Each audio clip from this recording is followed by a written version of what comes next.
nosso debate-papo é com o Breguelé, o nosso carinhoso Breguelé, e a gente vai estar aí contando com a participação do Adriano Dias, que tem uma experiência de causa com todas essas questões que vão ser abordadas hoje aqui por nós.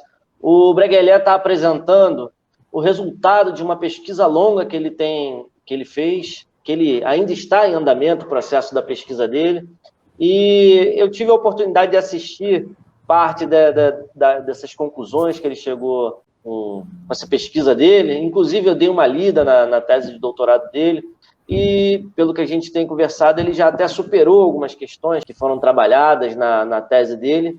E é impressionante o quanto a gente percebe que algumas coisas na Baixada, elas funcionam de uma maneira proposital. Elas funcionam de uma maneira que parece que a construção social, o espaçamento geográfico, né, a condução, aqui tudo funciona de uma maneira pré-determinada. Eu vou agora passar para o Breguelé para ele fazer uma rápida apresentação do trabalho dele, da carreira acadêmica dele, e falar um pouco sobre esse livro dele que está vindo aí, né, essa semana, né, que parece que vai ser o lançamento. Até o dia 10 de junho fica pronto. Aí, então está pertinho. Então, se quiser falar um pouquinho sobre esse lançamento, para a gente daqui a pouco já entrar nos pontos que a gente vai abordar hoje, trabalhando sobre essa questão de desigualdade social. E depois, em seguida, o Adriano Dias também fazendo algumas considerações, algumas ponderações sobre a fala dele e uma apresentação. Bom, vamos lá, para quem ainda não me conhece, eu sou o professor Manuel Ricardo Simões, o famoso Breguelé. Na verdade, Breguelé não é sobrenome, é apelido mesmo, né? Mas como é desde de infância, ficou e não tem mais como tirar. Só não mudei o nome e botei no meu sobrenome porque dá muito trabalho, tem que trocar todos os documentos e não vai rolar. Bom, na verdade, eu sou nascido e criado de Nova Iguaçu, né? E minha trajetória foi assim, né? Eu estudei em escola pública sempre, estava no Monteiro Lobato, depois estudei no Colégio Técnico da Rural. E, é claro, não tinha universidade pública em Nova Iguaçu, saí para fazer universidade fora. Cheguei a fazer 3 anos de engenharia na UERJ, mas depois eu fui fazer geografia na UF, e depois eu continuei, né?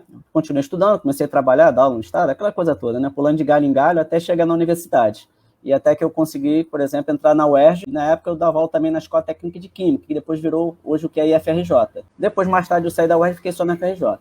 E fiz doutorado também na UF. Aliás, eu fiz um mestrado em planejamento urbano, no IPUR, da UFRJ, e depois eu fiz doutorado na UF. E meu tema sempre foi Baixada Fluminense. Desde meus primeiros trabalhos acadêmicos, lá na graduação, eu já trabalhei com Baixada Fluminense. Meu primeiro trabalho apresentado no Congresso foi sobre o Vila dos Teles, que na época era a capital do jeans, né? Aí no mestrado eu quis trabalhar com o processo de produção do espaço da Baixada Fluminense e analisei o caso do MAB, dos movimentos sociais naquela época. Então, assim, a partir daí, algumas questões foram levantadas, inclusive descobri que tinha muito pouco trabalho sintetizado sobre a Baixada Fluminense.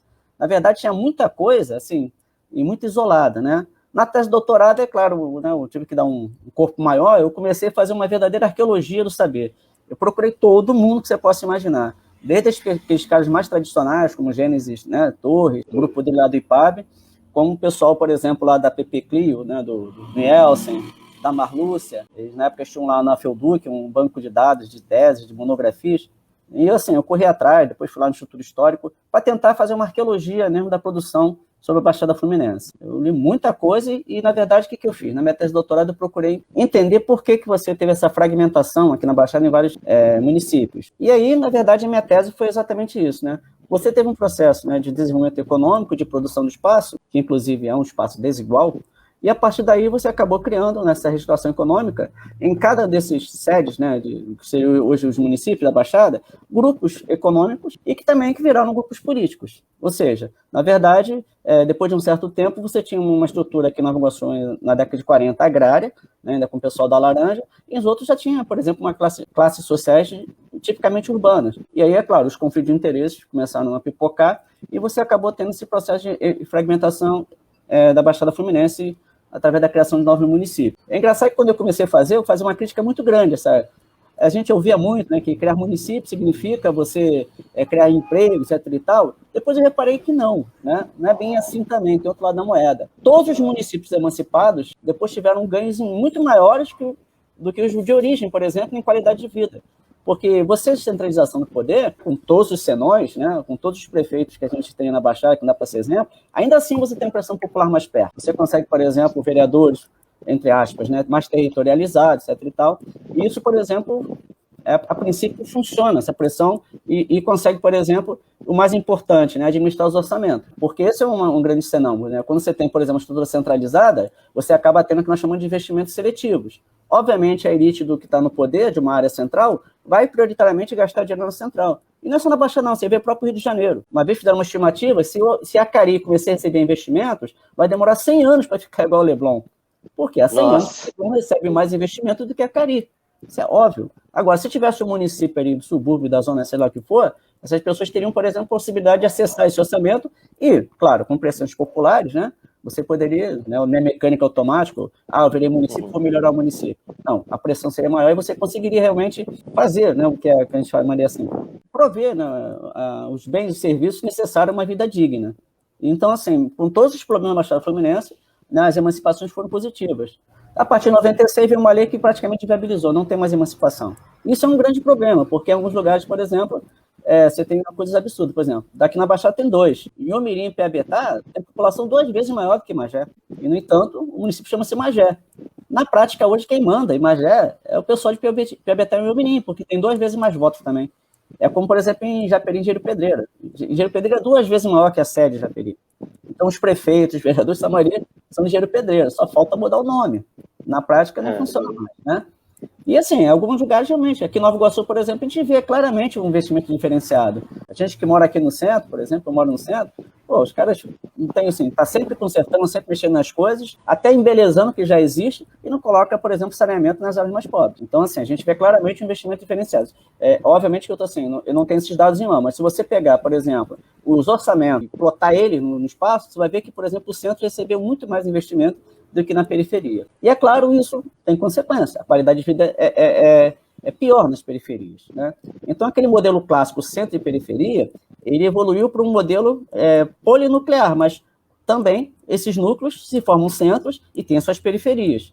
Todo e qualquer indicador que você pegue, você consegue perceber que, assim, mesmo os bairros, assim, tipo Miguel Couto, o centro Miguel Couto é melhor que seu entorno. Vila de Cabra é melhor que seu entorno. Cabo Sul é melhor do que o entorno. Porque essas regiões, esses centros, né, polinucleares, acabam recebendo mais investimento que o seu entorno, porque a pressão política é maior, a população é maior, e principalmente, né, a classe social, né? Ali você tem alguns grupos dominantes locais, são aqueles que nós chamamos de lideranças locais, né? São os empresários, os donos de mercado, coisa e tal, ou que prestam outros serviços, que a gente sabe, né, que existem na Baixada Fluminense. Essas pessoas acabam se empoderando e, obviamente, faz um grupo de pressão, e essa pressão acaba conseguindo investimento para aquela localidade. E aí o que acontece? Esse trabalho, na verdade, você falou que viu essa apresentação, é um trabalho que fiz em 2017 para fazer um mapeamento, né? Eu andei começando a ver alguns dados, porque, assim, tem umas coisas que são muito senso comum. Hoje eu até discuti com minha filha aqui, porque, assim, ela falou de uma youtuber, uma influencer, que fala cada coisa assim absurda. Ela até usa alguns dados, entre aspas, estatísticos e científicos, só que é de uma deturpação impressionante, porque ela fala uma coisa, mas não fala o resto. Por exemplo, igual assim, você fala assim, o Rio de Janeiro matou 11 policiais no ano passado, 11 policiais morreram em serviço. Isso é um absurdo, 11 policiais perderem a vida. No entanto, o dobro disso morreu fora de serviço. Foram 8 suicídios. Você teve 11 mortes e 8 suicídios. Ou seja, é mais perigoso o policial ficar em casa do que na rua, porque na rua morrem 11, fora das ruas morrem 20, 30. Ou seja, como é que isso assim, né? O cara não está em serviço e o cara morre. Então, quando você usa um dado, somente um dado e não dá um outro, a gente tem que perguntar, por que tem policiais morrendo fora de serviço? Por que os policiais estão se matando? Manzacone tem um livro interessantíssimo, que ele fala assim, ele tem um capítulo que se dedica assim, o traficante, o ser do mal. Então, você pega um determinado, né, pessoa, através de um trabalho de mídia, e só assistir esses programas da tarde dos Atenos da Vida, do Siqueira Júnior, em que você demoniza. Você cria, por exemplo, uma imagem demonizante. Agora, no Jacaré, a gente viu isso, né? As pessoas comemorando a morte do traficante. Assim, como se fosse... Não foi chacina, foi faxina. Eu acabei fazendo uma faxina no meu Facebook, porque não dá para ficar ouvindo esse tipo de coisa. Aí o cara, você defende bandido. Eu falei, não, eu defendo o Estado Democrático de Direito. Você gostaria de que a pessoa entrasse na sua casa, mesmo que você tenha cometido um crime, rendesse você, depois de estar sem arma, rendido, o cara desse tiro na sua cabeça? Se você não quer para você não pode querer para os outros. Até porque, se fizesse em toda a cidade, até entendi, mas não faz isso. Quando chega a gente no condomínio da Barra do Recreio, é sim, senhor, não, senhor, o senhor tem todo jeito, pode trocar de roupa para tomar café, pode consultar advogado. A própria televisão fala, é acusado, suspeito, com direito, aí pergunta, chama de defesa para falar. Ou seja, a gente vê claramente uma diferenciação no tratamento das pessoas. E aí você fica em dúvida, olha, isso aí é um acidente? Não, isso é uma política pública. Então, nesse livro, o que eu procurei fazer? Dar números, mostrar claramente como existe uma política de segurança diferenciada, e não é de hoje, não é assim, porque às vezes pela muito assim, foi um policial que ficou irritado, foi um determinado comandante do batalhão. Não é isso. Isso é uma política de governo, e eu diria assim, está virando de Estado, porque entra governo, sai governo e continua com a mesma política de segurança pública, e bastante diferenciadas. Para alguns sim senhor, por favor, para outros não é assim. Então, assim, a ideia de pegar e tentar mapear isso, mostrar assim, com evidências científicas, é para tentar realmente assim, olha só, gente, isso aqui é para qualificar o debate. Para quando alguém falar com você, por exemplo, mas o cara matou um policial, morreram 11 policiais, chato, muito. A polícia matou 1.180 pessoas ano passado. Ou seja, para cada policial morto, ela matou, foram quase 100 pessoas mortas. Né? A média histórica para cada policial morto, mata-se 40. Ano passado a média foi maior ainda. Em 2020, plena pandemia, a polícia matou muito mais do que nos anos pré-pandêmicos. 16% para ser mais exato. Com restrições a operações. E com uma queda de 30% da criminalidade. Se a criminalidade caiu 15%, por que os policiais mataram 16% a mais? São perguntas que a gente tem que colocar. Por quê? Isso mostra que não é uma questão de, igual falar, jacarezinho, os policiais ficaram sob forte emoção, que o amigo morreu e saiu lá matando as pessoas. Não, se mata um jacarezinho por dia. Só que, é claro, não é no mesmo lugar. Mata 5 aqui, 2, 3 ali. No final, são 21 mortes por dia que a polícia mata. Então, esse tipo de coisa, por exemplo, é para poder, inclusive, para a própria polícia. Eu tenho amigos meus que são policiais. Alguns são não tão amigos, mas são pessoas que eu gosto muito, coisa e tal. A gente já tinha um que morava no meu prédio. Eu falava assim, cara, né? Ele até uma vez escreveu um artigo, me pediu para dar uma olhada, estava em inglês, né? Se era o guardião ou o guerreiro. O policial é um guardião ou ele é o guerreiro? O guerreiro só para matar. O guardião seria o cara que protege. A política aqui do Rio de Janeiro é que o policial seja um guerreiro, não um guardião. Aliás, ele é guardião em alguns lugares. Em alguns lugares ele é guardião, protege as pessoas, coisa e tal, ajuda a velhinha a atravessar a rua. No outro ele não faz isso, né? Eu acho que esses mapas, esse trabalho que eu estou fazendo, é exatamente fazer isso. E eu até peguei 10 anos, que é para não, assim, não ser contaminado por a criação da UPT que diminuiu, né, a Olimpíada que restringiu em alguns lugares, ou seja, a intervenção militar que mudou o caráter, tudo isso, por exemplo, nesses últimos 10 anos. Quando você pega o somatório de 10 anos, aí você vê que não mudou nada. Assim, momentaneamente em alguns lugares, mas o padrão está lá. Continua a mesma coisa, né? Adriano. Opa, tudo bem? Bom, boa noite. Agradecer ao Peter pela articulação e Breguelé por ter aceito o convite para estar discutindo. Tem uma experiência um pouco de campo, né?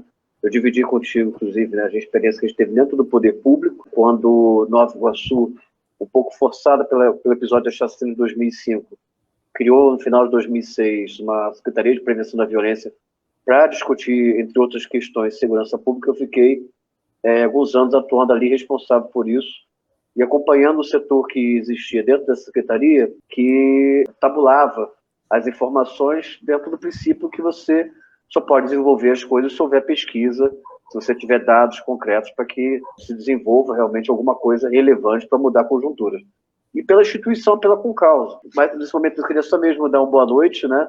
Eu queria te escutar mais aí, que assim, acho que a gente tem muita coisa para visualizar e vamos tocar a vida aí. Vou fazer só algumas provocações, né, pegando aí o trabalho do Breguelé, o acompanhamento de algumas coisas que eu tenho feito, né, não só nas redes sociais, mas no mundo acadêmico. Como a gente está aqui hoje no Facebook, e o Facebook tem muita gente que não é ligada ao academicismo.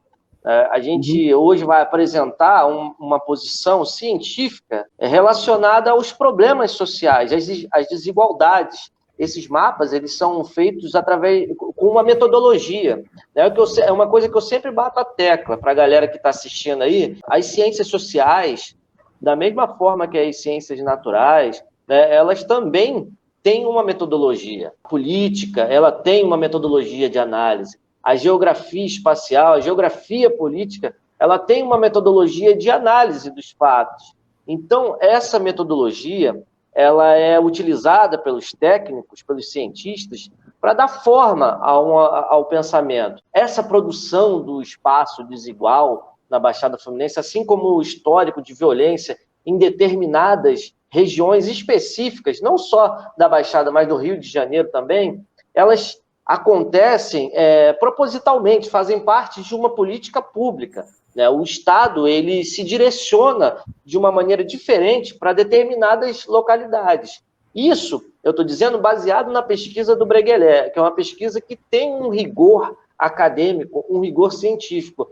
É importante dizer isso porque hoje a gente está lutando para manter as universidades de pé. Né? A gente está lutando para manter a UERJ de pé, a gente está lutando para manter a UFRJ de pé, a gente está lutando para manter os espaços acadêmicos de pé, para a gente poder ter a possibilidade de discutir esse tipo de coisa e contribuir para a sociedade para um esclarecimento, né? E para trazer para o debate, mas de uma forma aberta e não truculenta, usando os métodos científicos, de maneira que a gente não se perca, né, em falácias, a gente não se perca em falas sensacionalistas que, às vezes, com a questão artística à tona, com a questão da emoção, às vezes as pessoas acreditam naquilo ali na conversa do WhatsApp, no Facebook, no que é postado, e numa mídia, principalmente numa mídia extremamente reacionária, que defende uma causa que acaba abatendo aquele que sofre com esse segmento de estruturação do nosso espaço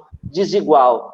Pegando aqui, né, já essa provocação para o Breguelé aí, aqui na Baixada Fluminense, né, pegando Caxias, Nova Iguaçu, por exemplo, houve um boom demográfico no período de 1940 a 1970. Né, em 40, Duque de Caxias possuía uma população de 29.613 habitantes.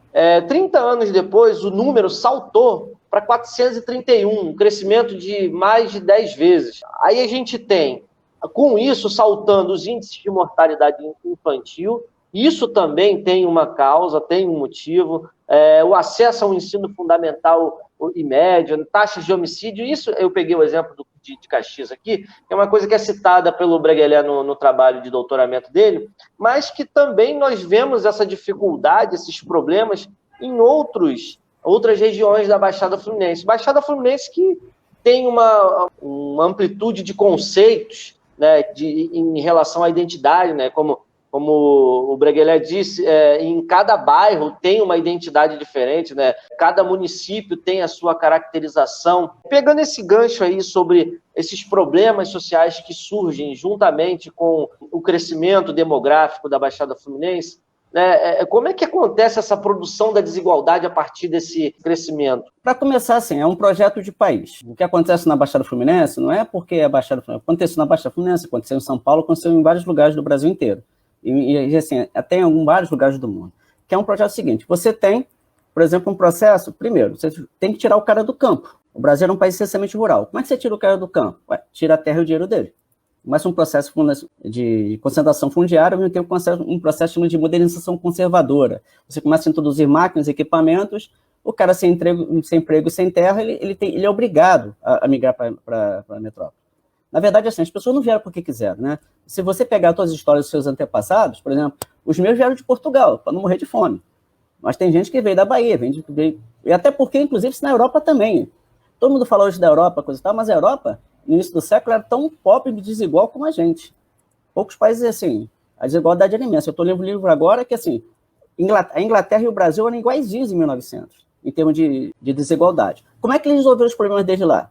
Primeiro, mandaram muita gente embora para outros países como o nosso, por exemplo, com a Argentina, Estados Unidos. Segundo, depois disso, você teve um processo, né, com quem ficou, de criação de condições para as pessoas pudessem melhorar a qualidade de vida e, principalmente, a desigualdade achatou. A desigualdade era assim, ela faz um U, né? Ela diminui para caramba na Europa, mas está voltando a crescer agora.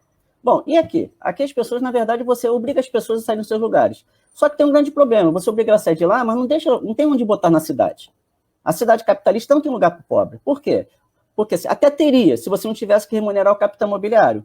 Agora, você tem que remunerar o capital imobiliário, tem que ganhar dinheiro. E como é que você vai vender casa para pobre? Na verdade, você criou no Brasil 2 tipos de moradia. Uma moradia pelo mercado formal imobiliário, onde o cara comprava um apartamento, comprava uma casa, lá em Copacabana, Ipanema, Tijuca, e pro resto da cidade você botou o chamado loteamento popular.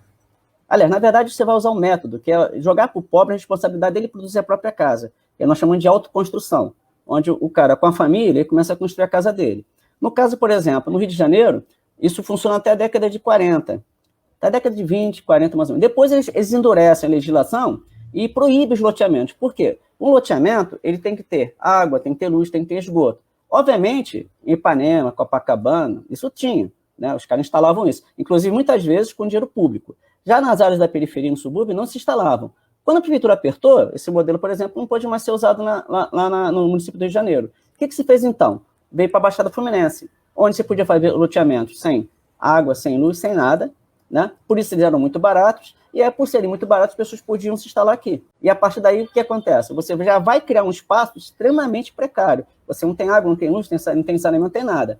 Então, quando o rio fica poluído, quando você tem, por exemplo, falta de dificuldade de transporte, aí dizem que isso é um efeito não esperado. Como é que é um efeito não esperado se você constrói todo um bairro, coloca, como você falou, 400 mil pessoas, sem construir um metrinho sequer de rede de esgoto? Então, na verdade, essas consequências, esses desastres ambientais que a gente vê, essa degradação ambiental e também, né, os problemas sociais, eles já estavam desde a sua raiz planejados. Por quê? O que você tinha que fazer era colocar o pobre na cidade e fazer com que ele gastasse um mínimo na produção da habitação. Porque ao gastar menos com habitação, vamos dizer assim, o seu custo de sobrevivência diminuía, porque era um custo a menos. Já tem a casa, eu estou morando, não tem que pagar aluguel, né? E a casa é barata, o terreno é barato, né? Porque ele é feito com trabalho gratuito, através da família de vizinhos. Claro que essa produção ela vai ficar mais barata. Isso permite o pobre morar na cidade. Aí você subsidia o transporte com um trem, a passagem é mais barata, etc. e tal, e você consegue fazer com que o pobre possa ter um salário baixo. Para quê? Para poder prestar serviços muito baratos para a classe média e para os ricos. O custo da mão de obra no Brasil ainda é muito barato. Isso permitiu, por exemplo, que as grandes empresas pagassem salários baixos para os que estavam incluídos. Se você pegar o salário do engenheiro da Bayer aqui no Brasil, ele é muito menor que o do engenheiro lá na Alemanha. Só que o engenheiro da Alemanha, ganhando um salário alto na Bayer, não consegue ter empregada doméstica. O brasileiro tem. Empregado doméstico tem babá. Por quê? Porque a babá e empregado doméstico recebem muito pouco. São baratos. Então ele pode contratar pedreiros, ele pode contratar gente por salários muito baixos. Porque, na verdade, as pessoas se inseriram na cidade de maneira que elas cortaram seus custos ao mínimo. Inclusive, assim, com alto grau de informalidade. Isso, na verdade, foi um projeto, é trazer o pobre para a cidade, para ele ser uma mão de obra muito barata para essa classe média e também para a elite. Na verdade, assim, quem mais explora o pobre não é nem a elite, cara, é a classe média. Porque se você pegar uma empregada doméstica que trabalha, por exemplo, aqui no Alto Leblon, ou no Comendo da Barra, ela tem carteira assinada, tem altos salários. Na verdade, quem é que tem salários baixos e empregos precários? Quem é que paga assim mal pra caramba? É a classe média. Eu falo até brincando assim, o Brasil é um país do mundo onde o professor tem empregada doméstica. Do mundo entre aspas, né? Você vai na Europa, ninguém tem, bicho. Eu falo até brincando, você pega um filme americano, uma família americana média, acaba o jantar, o que as pessoas fazem? Aliás, quem está fazendo o jantar? Quem depois lava a louça depois do jantar? Um filme de classe média americana? São as pessoas, não tem empregado doméstica para fazer isso. Agora tem um pouquinho mais por causa das imigrantes, coisa e tal, mas porque é muito cara a mão de obra lá, relativamente falando. Porque assim, aqui não, ela é muito barata, agora ela é muito barata por quê? Porque é exatamente isso, você pode pagar pouco, porque as pessoas vivem com muito pouco. E eles podem ver muito pouco porque se criou uma política que permite ela, por exemplo, ter uma casa com muito pouco, seja numa casa na periferia ou num barraco numa favela. Então esse custo diminui e pode fazer isso. Agora é óbvio, isso tem consequência? Claro que tem. A primeira consequência é que você vai gerar um espaço extremamente desigual. Até porque, por exemplo, você vai ter um investimento diferenciado, chamado investimento seletivo. O Estado vai pegar o dinheiro de todo mundo paga imposto, você compra feijão, compra um salgadinho, está pagando imposto. O cara, eu não pago imposto de renda. Porra, e aí? Não, mas você paga quando vai no mercado comprar feijão, que é um absurdo. Feijão tem imposto, o arroz. Inclusive, o pobre paga muito mais imposto do que o rico. Se você pegar, por exemplo, os ricos gastam, por exemplo, em média, 5% a 10% da sua renda em impostos. Se você pegar o pobre, o cara gasta quase 30%, 40%. Até porque os impostos não são... muito maior do salário dele. Muito maior. Né? Porque, assim, algumas coisas... Só para... Assim, a gente fala sempre brincando, né? Um carro popular no ano de 2000 paga IPVA. Um helicóptero zerado, que vale 15 milhões, não paga nenhuma taxa. Ou seja, nessas oportunidades de análise, isso a gente percebe, né? As desigualdades já no programa de Estado. Eu estou vendo um livro aqui agora, que o cara mostra, por exemplo, ele pegou só os mais ricos, só os 10%, né? Os primeiros 10%, os caras assim, classe média, coisa e tal, os caras, por exemplo, eles pagam 37 mil de renda, o chamado não tributável sim, 5 mil. Quando chega entre os mais ricos, o topo dos brasileiros, assim, os 0,1%, aqueles milionários, os caras pagam apenas 37 mil de tributáveis e tem 300 mil de não tributáveis. Ou seja, seu salário é tributado. Agora, se você ganha com imposto, você ganha com especulação financeira, se você ganha, não é tributado. Então, assim, a gente tem, na verdade, uma coisa regressiva. E o que é pior, quando pega esse dinheiro, se você, por exemplo, a alocação de investimento, você aloca exatamente nas áreas onde as pessoas moram. Por exemplo, aqui em Copacabana já fizeram o calçadão 20 vezes, só que não fazem, por exemplo, saneamento básico em Acari. Segundo a estatística, Acari está 100 anos atrasado em relação ao Leblon. Se começar a investir hoje em Acari e parar de investir no Leblon, daqui a 100 anos a Acari vai ter a mesma qualidade de vida que o Leblon. Esse é o cálculo, né, considerando historicamente o que foi feito.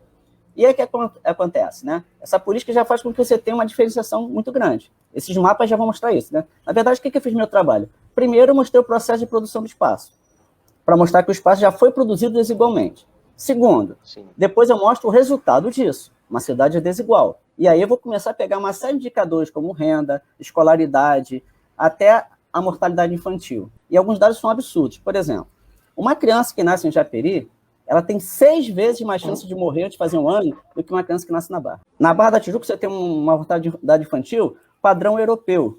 Tipo assim, ali, leste europeu, Hungria, coisa e tal. Já, por exemplo, a de Japeri é um padrão africano. Você sai, por exemplo, de um continente para o outro em 70 quilômetros. Isso é por quê? Por que as crianças morrem mais em Japeri e não morrem na Barra? São perguntas que a gente tem que se fazer. E esses dados mostram essa desigualdade. Então, são uma série de mapas que vão mostrando várias desigualdades. Depois, o que eu faço? Eu mostro, por exemplo, faço uma análise, e olha só, gente, bem claro, eu só uso dados oficiais. São dados elaborados pelo próprio governo federal, através do IBGE, e os dados de violência são produzidos pela Polícia do Rio de Janeiro, pela Secretaria de Polícia. Aí você fala assim, mas tem subnotificação? Tem. Por exemplo, quem já foi assaltado e não registrou queixa? Existe isso, né? Existe, por exemplo, gente que desaparece e não dá registro? Também. Só que se a gente for pensando, né? Nisso, a gente nunca vai chegar a lugar nenhum. Então, a gente vai usar dados oficiais, mesmo sabendo que tem defeitos. Uma vez eu ouvi uma frase, até eu começo assim, meu trabalho, assim, eu vi 2 frases uma vez que marcaram a minha vida, depois eu fui entender. A primeira é, nunca confie nas estatísticas, a não ser que você mesmo as falsifique. Segundo, todos os mapas estão errados. Aí você fala, mas professor, você faz um trabalho baseado em dados estatísticos e mapas? Sim, porque na verdade, o problema das estatísticas não é assim. Claro que você pode falsificar já na produção do dado, você já pode ter problemas. Já pode induzir, por exemplo, a futuros erros. Agora, o que você, na verdade, tem é análise dos dados. Principalmente quando a gente faz cruzamento. Pega um dado aqui, outro ali. Porque, às vezes, um dado solto, ele é assustador. Você pega um dado assim, por exemplo, eu estava até falando assim, mataram 11 policiais no Rio de Janeiro ano passado em serviço. É um dado assustador. Poxa, 11 policiais perderam a vida. Agora, se você cruzar esse dado com a quantidade de pessoas que a polícia matou, que foram 1.180 pessoas, para cada policial que morreu, a polícia matou 100. É assustador, né?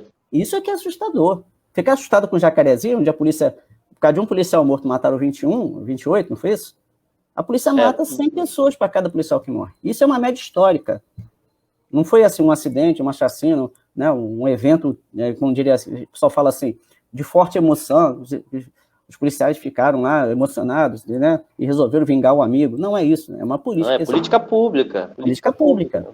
Porque tem se repetido nos últimos 10 anos. Por isso que eu peguei 10 anos. Para evitar exatamente assim, tirar o famoso caso evento, por exemplo. Igual Nova Iguaçu teve a chacina em 2005, aí subiu. Né? Aí teve no Alemão. Aí teve, assim, são casos, por exemplo, isolados, entre aspas, que quando você começa a juntar, você vê que não são tão isolados assim. Então, assim, na verdade, o que eu fiz? Aí depois eu peguei os dados e separei por delegacias. Primeiro para o batalhão e depois por delegacias. Aí, por exemplo, tem uma delegacia que cobre aqui Copacabana e Leme. E tem uma delegacia que cobre Belfor Roxo. Vamos pegar, para comparar, Japeri e Copacabana tem a mesma população, juntando tudo, né? Volta de 100 mil habitantes. Quando você compara os indicadores, aí você entende o que é isso. Aqui, por exemplo, aqui na região a polícia matou 36 pessoas, né, durante 10 anos aqui na Zona Sul. Aí quando você consegue, eu consigo fazer isso, né, o próprio dado da polícia, é colocar um pontinho onde morreu o cidadão. Aqui em Copacabana não morreu ninguém aqui na parte plana. Todos que morreram, que foram mortos pela polícia, foram nos morros. Aí quando você bota para Belfor Roxo, a polícia matou 600 pessoas. Ou em Japeri, onde ela matou, por exemplo, assim, com quase 500 pessoas também. Assim, são números absurdos. Em alguns lugares a polícia entra matando, em outros ela não mata as pessoas. Ela prende, investiga, julga, e depois, se for condenado, vai para cadeia. Tem lugar que dá bom dia, né? Sim, senhor, não, senhor. Sim. Tem lugar que atira para depois dizer alguma coisa, né? E eu cito, inclusive, um caso, né? meninos levaram 111 tiros lá no Chapadão, não foi? Passaram de carro, a polícia deu 111 tiros. Porque os caras passaram de carro por eles. Aí conseguiram que estavam fugindo, deram um tiro aos meninos. Foi a versão da polícia. Fala que atirou, mas depois viu que ninguém deu tiro nenhum. Sem falar também que aquele músico tomou 80 tiros. Aqui em Copacabana, uma senhora furou uma blitz, quase passou por cima do policial, andou 5 quilômetros, parou o carro na porta de casa e nem presa ela foi. Faz isso na Baixada. Por quê, né? Fura uma blitz na Baixada e tenta correr 5 quilômetros. Você não vai correr nem 50 metros, porque lá a polícia atira. Aqui, sabe por que não atira? Porque pode pegar em alguém. Imagina se dá um tiro e pega num parente de um governador, de um deputado, alguma coisa assim. O que vai acontecer na Globo? Vai ficar uma semana na Globo o tempo todo. Precisa ir longe, né? Os meninos de Belfort Roxo têm o quê? 5 meses, né, que não desapareceram. Não foi isso? O menino da Barra que morreu, em 2 dias descobriu quem matou. 2 dias. Porque, né? Como é que pode, né? Alguns bairros, né, do Rio de Janeiro, que a gente percebe que tem uma classe social mais elevada, ela tem um tratamento diferente. Isso já é um símbolo de como essa desigualdade faz parte desse projeto. Eu vou dizer para você, até os bandidos tratam de maneira diferente. Por exemplo, aqui, os homicídios dolosos na Zona Sul e os latrocínios são muito baixos. Então, assim, o bandido aqui furta. Aqui, por exemplo, o que mais tem aqui na Zona Sul do Rio de Janeiro é furto. Roubos já são, por exemplo, nas grandes vias. Aqui, por exemplo, a violência, embora se fale, é muito menor. Até porque, por exemplo, é muito mais policiado, coisa e tal. Aí o cara prefere furtar do que apontar uma arma para ele. Porque ele sabe que se apontar uma arma para alguém aqui, vai ter 25 policiais a cerca de 50 metros dele. Só para dar uma ideia, o que é política? O batalhão aqui de Copacabana, você tem um policial para cada mais ou menos 200 pessoas. Ok? Em Belfort Roxo, são 1.500 pessoas para cada policial. Aqui tem um BOP, tem polícia turística, tem segurança presente. Como é que um cara vai conseguir proteger a população 5 vezes maior que em outro lugar? A própria eficiência já está de cara já comprometida. Eu não vou nem falar como é que é a viatura em Belfort Roxo e como é que é a viatura aqui em Copacabana. Porque, na verdade, as condições já começam desiguais. Você investe muito mais, você contrata vários policiais com uma determinada área específica, para as outras fica com carências. Então, assim, já começa um problema. Eu nem consegui da Polícia Civil, mas no quadro deve ser muito diferente. Você deve ter muito mais policiais investigando aqui na Zona Sul. Então, você tem muito mais gente assim, investigando na Zona Sul, na Barra da Tijuca, do que, por exemplo, em Belfort Roxo. A prova foi disso, né? Belfort demorou 5 meses para ter alguma pista sobre os meninos desaparecidos. Enquanto aqui, né, em 2 dias, já sabia que o caso Henrique já estava solucionado. Até porque a pressão é muito maior, né? A mídia cobra, ela faz isso. E a mídia mesmo, todas elas fazem isso. Elas cobram também diferenciadamente. Ou seja, um caso lá em Belfort Roxo, eu cobro, depois eu esqueço. Agora aqui, não. Aqui eu tenho que dar resposta para a sociedade. Então, assim, esse tipo de coisa, e aí botar bem claro para todo mundo, né? Eu acho que isso é uma coisa que tem que falar bem claro. Nada disso é um efeito colateral não esperado. Tudo isso é parte de uma política. Houve uma política de produção de espaço desigual, há uma política de manter desigualdade. A desigualdade no Brasil, o livro que eu estou lendo é um cara interessante, ele não quer falar isso. Em todos os momentos autoritários, você tem uma concentração de renda e uma pior distribuição de renda. Quando veio os momentos democráticos, você teve uma melhora nessa distribuição. Isso foi, por exemplo, no Brasil, foi até mais ou menos 2015. 2015 para cá, a desigualdade voltou a crescer. E a gente sabe que não é à toa isso, né? Agora, então, tem um propósito, né? São projetos isso. Assim, na verdade, é bem claro, essas coisas são projetos, não são acidentes de percurso. Bom, para concluir o livro, né, que eu fiz no final, sim. Aí no final eu faço aí eu uso dados extraoficiais, que é a divisão territorial entre áreas de tráfico de milícia, que está disponível, é um estudo da USP, e depois, no final, eu pego e comparo 2020 com o decênio, né, com a década. E apenas 2 modalidades de crime tiveram crescimento em 2020 com relação à década passada. Em média, caiu 30% tudo, inclusive homicídios dolosos. Somente 2 crimes cresceram durante a pandemia. Um deles foi o estelionato. Com mais gente em casa usando a internet, meu amigo. O golpe está aí, cai quem quer, né? Assim, eu não sei, eu não posso dizer se todos foram cibernéticos, né? Mas grande parte deve ter sido.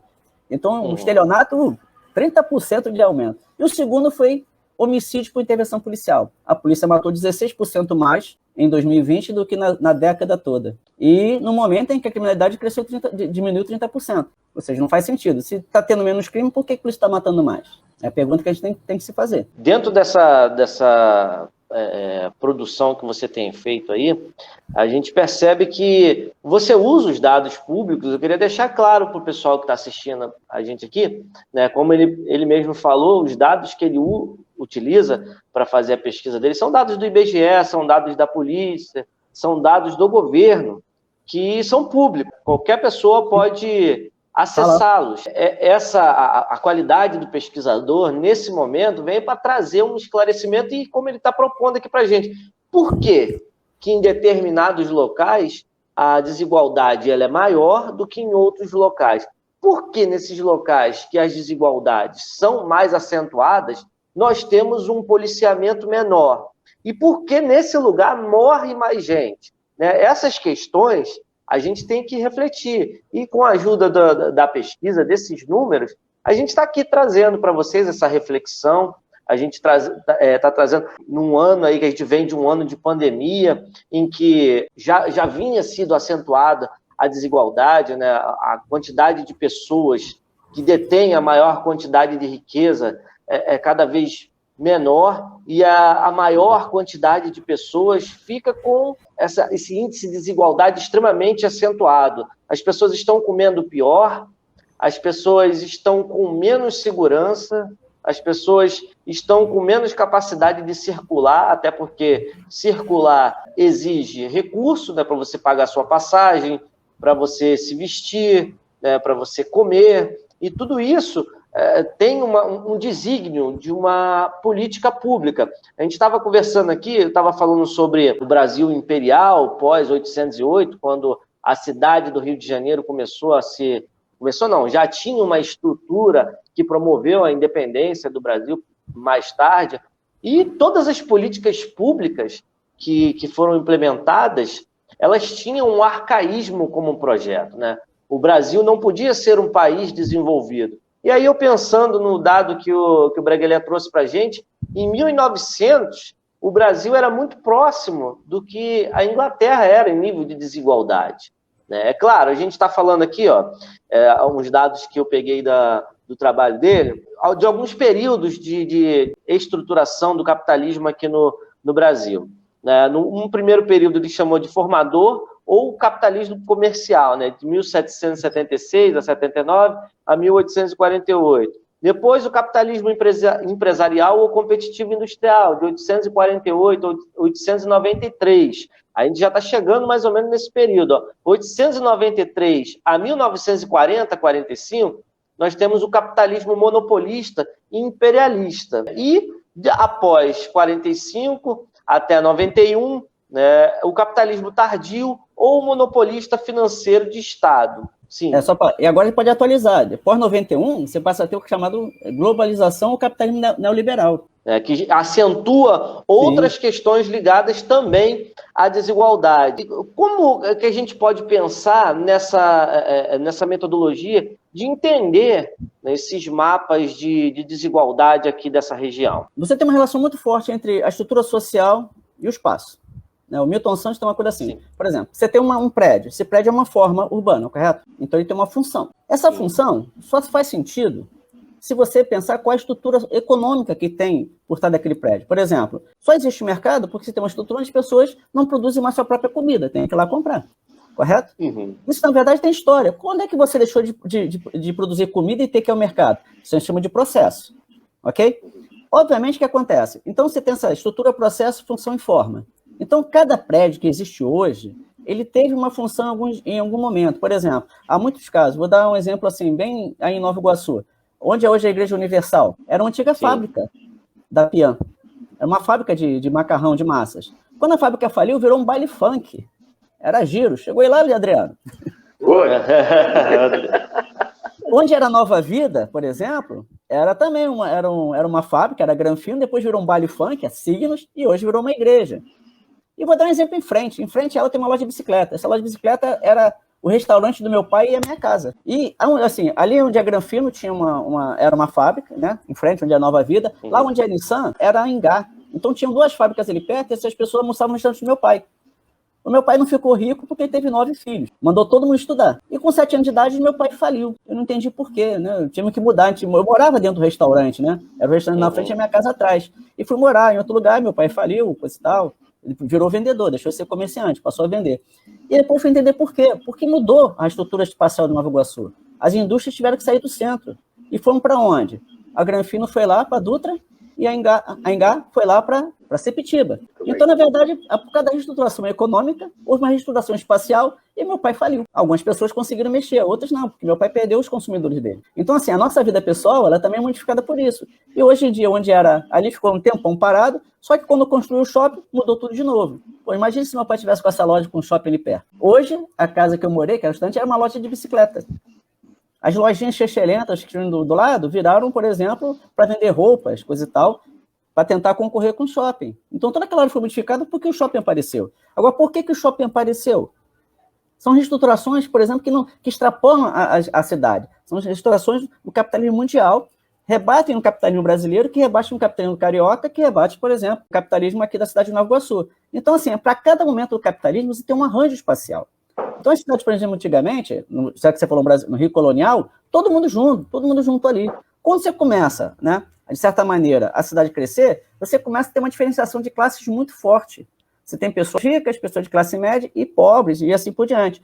E, obviamente, isso não foi só aqui no Brasil, isso foi na Europa, na verdade, veio da Europa. Você começa a criar o crescimento de classes perigosas. Aquele cara é perigoso. Por que ele é perigoso? Porque ele é pobre. Ele se alimenta mal, ele fica doente, a doença dele pode transmitir para mim. Então, é um perigo a doença. O higienismo vem aqui para tentar tirar o pobre doente de perto das pessoas ricas. E também esse pobre tem um potencial de revolta. E volta e meia, na Europa, por exemplo, foram vários casos de revoltas populares. A mais famosa foi a Comuna de Paris, onde as pessoas dominaram a cidade de Paris num pedaço por 70 dias. Resultado, né? Aí você tem que reformar a cidade. Em Paris, o que eles fizeram? Abriram grandes avenidas. Para que a grande avenida? Para poder passar os tanques, a infantaria. Porque era muito difícil brigar naqueles bequinhos lá da Paris antiga. Isso aqui no Brasil vem através da Reforma Pereira Passos, no Rio de Janeiro. Ele vai arrebentar Rio Branco, abrir grandes avenidas. Depois o Vargas, né, com a revolta do Odibor, vai fazer a Presidente Vargas. Vão demolir um morro do castelo. Para, no lugar do morro do castelo, criar a esplanada dos ministérios. Aquela coisa assim, meio de inspiração nazista mesmo, né? O Getúlio Vargas, naquela época, ele pega aquela monumentalidade do nazismo, aqueles grandes prédios, aquelas grandes avenidas, para ter desfiles militares, isso acaba vindo para o Brasil. Então, na verdade, sim, a cidade vai se estruturando. E, por exemplo, no centro de Janeiro, o que você faz? Tira os pobres do centro. Você expulsa os pobres do centro, da área central baixa, né? Aí os pobres, eles fazem o quê? Tem que ir para algum lugar. Alguns vão ficar nos morros. E aí surgiu a primeira favela, no Morro da Providência, atrás da Central do Brasil, que era Morro da Favela, era o nome próprio. Quando começa a aparecer várias casas no morro, a favela deixa o nome próprio para ser substantivo comum. Eu me lembro que tem um texto interessante, o cara assim, ele escreve no jornal, e a Mangueira virou uma verdadeira favela, com F minúsculo, e virou sinônimo de favela, né? Hoje o IBGE não chama de favela, chama de aglomerado subnormal. Eu prefiro favela. Né? O termo comunidade que as pessoas usam, também não adianta nada, já virou sinônimo. Favela mesmo, não tem nenhum problema com a favela. Aqui na Baixada Fluminense, eles vão fazer assim, na Europa eles vão criar os chamados bairros exclusivos, porque eles acreditavam, piamente, né, isso aí começa na Europa, em que o espaço é que dá o caráter do homem. Então, se o espaço é ruim, como é que o homem vai ser? Se você melhorar o espaço, você vai criar um homem bom. Por exemplo, lá vai, inclusive, criar-se um anti-urbanismo. Vai criar o que nós chamamos de suburbio. O subúrbio aqui no Brasil é pejorativo, nos Estados Unidos não. Todo mundo já viu verdade. Casa, né? Aquelas ruas bonitas, as casas gramadas. Aquele é o suburbio, onde você tem um espaço bom que vai criar pessoas boas. Até você ver aqueles filmes de psicopatas, né? Ou então Beleza Americana, que é o melhor filme, quem mostra que esse subúrbio de gente boa não tem nada, né? Tem pessoas ruins em qualquer lugar. Mas isso é muito forte. Então, o que você faz? Se você tem um espaço bom, você melhora as pessoas. No Rio de Janeiro, o que eles vão fazer, então? Criar os bairros, por exemplo, como Copacabana, Botafogo, né? Vila Isabel, a própria Tijuca, com terrenos, por exemplo, Vila Isabel é o melhor exemplo. Você faz um bulevar, uma rua com calçada. Isso não existia no Rio de Janeiro. Você bota a calçada que tem bares e você vai trazer para o centro do Rio o aparato cultural, vai criar o teatro municipal, a biblioteca municipal. Tudo isso para quê? Criar um espaço onde as pessoas boas podem serem boas. Agora, e os pobres? Para onde eles vão? No Rio de Janeiro, eles criaram um loteamento popular, que é aquele famoso loteamento que você compra um terreno, não tem água, não tem nada, e constrói sua casa do seu jeito, se vira. Você se vira para criar sua casa, e vai criar sua casa do seu jeito. A diferença entre uma favela, onde o cara constrói a casa, e o loteamento, é que no loteamento, as ruas pelo menos são marcadas, os terrenos são marcados. Na favela, Sim. Não. Na favela, o cara chega, ocupa um pequeno espaço. O cara vem do lado, ocupa para outro. Agora, não dá para dizer que é uma coisa desordenada e sem lógica, quando todas as favelas são iguais. Como é que são as favelas são? São assim, ó. Aqui tem uma casa colada na outra, em cima já tem outra casa, em cima tem outra. Inclusive, depois você cria um supermercado nas favelas, que é o vender a laje. Tem um cara que mora aqui embaixo e vai vendendo as lajes. Aí você chega lá, tem casas de 4 andares. Todas as favelas são parecidas. Então, como é que essa coisa é desordenada e sem lógica? Como todos os bairros, por exemplo, autoconstruídos são iguais. Eu dava aula na UERJ, eu trazia meus alunos lá de São Gonçalo aqui para Nova Iguaçu. A primeira coisa que eles falaram, professor, isso aqui é igual a Mutuá. Professor, isso aqui é igual ao Salgueiro. Eles identificavam a forma urbana idêntica à que tem do outro lado. Eu falo, é lógico, porque o processo que produziu é o mesmo. Você, com o seu avô lá, o seu pai comprou o terreninho, construiu a casa com a ajuda de amigos. Na hora de virar laje, tem aquele, né? Você vira laje, tem que dar uma comida para as pessoas. Então tem aquele trocinho leve, assim, uma feijoada, um mocotó. Assim, eu trabalhei na sua casa, você tem que trabalhar na minha. Não precisa nem falar. Isso é uma regra de ouro. Né? E quem não faz isso está fora. Então você cria uma cidade assim. Aí na rua não tem vala. O que você faz? Você cria uma vala na rua para jogar água até lá, para jogar o esgoto lá no... É uma cidade construída pelas próprias pessoas.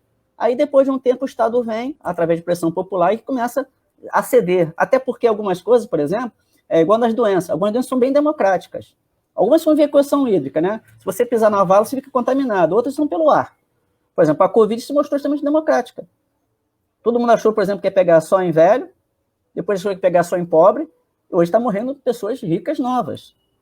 Sim. Playboyzada aqui de 30 a 40 anos está indo direto para o hospital. Os caras vão para as boáticas e tal, estão lá sendo entubados.